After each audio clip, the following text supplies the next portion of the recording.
Hello guys, welcome back to YouTube channel electrical stuff for you.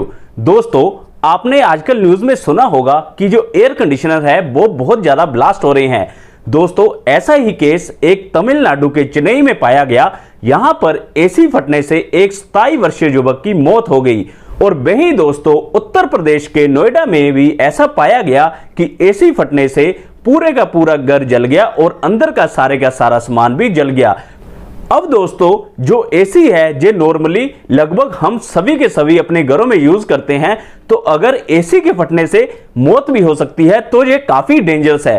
तो ये AC फटते क्यों है और इसके बचाव के लिए हमें क्या क्या करना चाहिए, तो आज के इस वीडियो में हम इसी के बारे में बात करेंगे। क्योंकि दोस्तों, अगर कोई भी डिवाइस से किसी की जान या माल का नुकसान हो सकता है तो वो बहुत ही रिस्की है। हमें इसके लिए पहले से ही प्रिकॉशंस लेनी पड़ेंगी ताकि कभी भी हमारे साथ फ्यूचर में ऐसी कोई भी दुर्घटना ना हो। तो दोस्तों, हम स्टेप बाय स्टेप बात करेंगे कि हमें ऐसा क्या करना चाहिए जिसके कारण हमारा एसी कभी भी ना फटे। दोस्तों, सबसे पहला पॉइंट है प्रॉपर वायरिंग और प्रॉपर साइज के एमसीबी का यूज करना।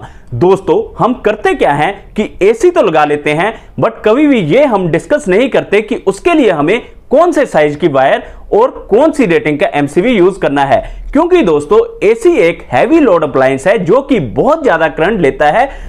तो ऐसे केस में अगर हम कम साइज की वायर एसी के अक्रॉस लगा देंगे तो उससे होगा क्या, जो हमारी वायर है उस पर हैवी लोड चलेगा जिसके कारण वो मेल्ट हो सकती है या फिर वो शॉर्ट सर्किट भी हो सकती है, जो कि एसी में आग का कारण बन सकती है।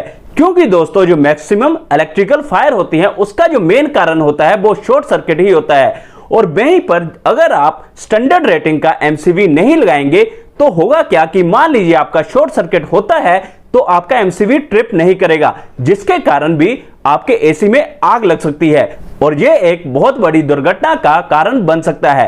तो हमें प्रॉपर वायरिंग और प्रॉपर साइज का एमसीबी का यूज करना है एसी के अक्रॉस। दोस्तों, इसके लिए मैंने एक डेडिकेटेड वीडियो भी बनाई है जिसको आप आई बटन पर क्लिक कर देख सकते हो। अब दोस्तों, ऐसे ही हमें एसी को लगाने के लिए एक्सटेंशन कोड का यूज नहीं करना है। एक्सटेंशन कोड का मतलब दोस्तों, जैसे कि आप बोर्ड लगाते हो कि अगर आपके एसी के पास कोई प्लग नहीं है नजदीक तो आप एक्सटेंशन का यूज कर लेते हो, बट आपको ऐसा कभी नहीं करना है। क्योंकि दोस्तों, जो एसी है उसमें लार्ज लोड चलता है, बट एक्सटेंशन कोड में हम नॉर्मली 1 mm स्क्वायर की वायर का यूज किया होता है, जिसके कारण वो भी शॉर्ट सर्किट का कारण बन सकती है और हमारे एसी में आग लग सकती है। दोस्तों, अगर आप लोएस्ट साइज की केबल का यूज करेंगे एसी के अक्रॉस तो वो वोल्टेज फ्लक्चुएशन भी करेगी, ठीक है दोस्तों, जो एसी में आग का कारण बन सकती है। अब दोस्तों, तीसरे नंबर पर एसी में आग लगने का कारण आता है वोल्टेज फ्लक्चुएशन। दोस्तों, भारत में अभी प्रॉपर वोल्टेज हर घर में नहीं पहुंच पा रही, जिसके कारण होता क्या है कि हमारा एसी कम वोल्टेज पर चलता है और कई जगह इतनी ज्यादा वोल्टेज बढ़ जाती है जिसे वोल्टेज सर्ज भी बोलते हैं। तो वहां पर भी एसी को हाई वोल्टेज पर चलना पड़ता है, जो हमारा एसी फटने का कारण बन सकता है। अब दोस्तों, इसका उपाय यह है कि आपको एसी के साथ स्टेबलाइजर का जरूर यूज करना है, जो कि एक ब्रांडेड कंपनी का हो। दोस्तों, इवन स्टेबलाइजर का यूज तो हमें फ्रिज या टीवी के साथ भी करना चाहिए, क्योंकि ये सारी के सारी एक कॉस्टली अप्लायंसेस है। तो हमें वोल्टेज के इश्यू के कारण इसमें कोई भी नुकसान ना हो, इसलिए हमें स्टेबलाइजर का यूज जरूर करना चाहिए।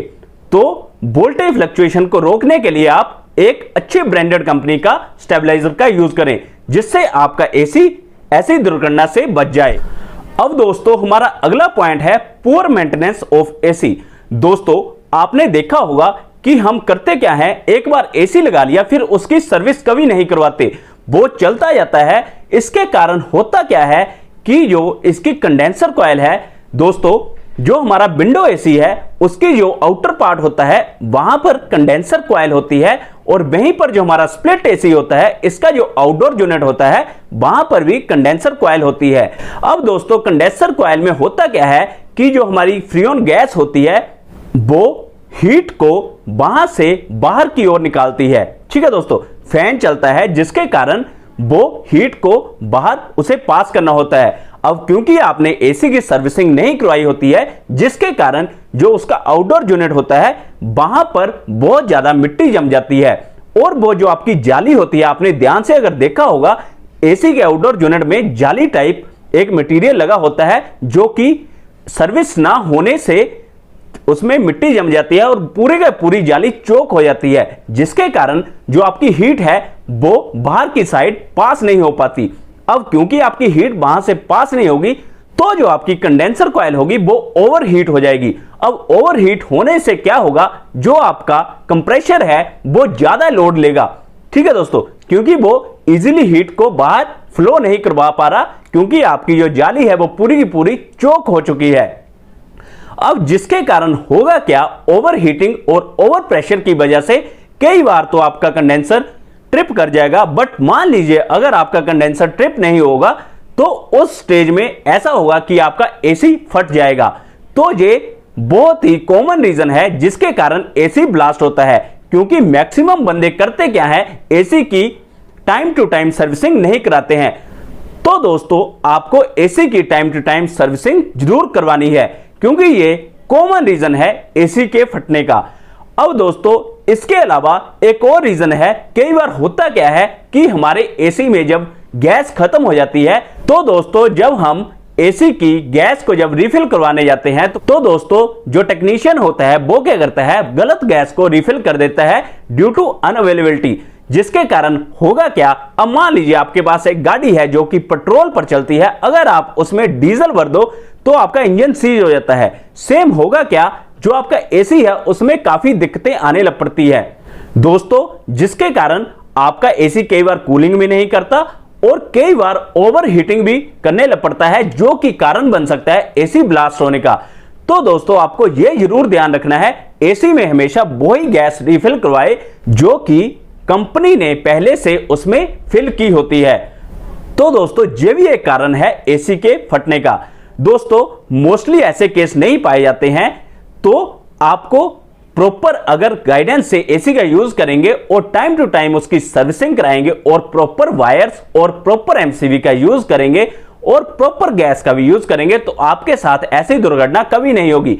इवन कई पर्संस ऐसे हैं जो कई सालों से एसी का यूज कर रहे हैं बट उनके साथ ऐसा इंसिडेंट नहीं हुआ, क्योंकि वो एसी को प्रॉपरली मेंटेनेंस करके चलाते हैं।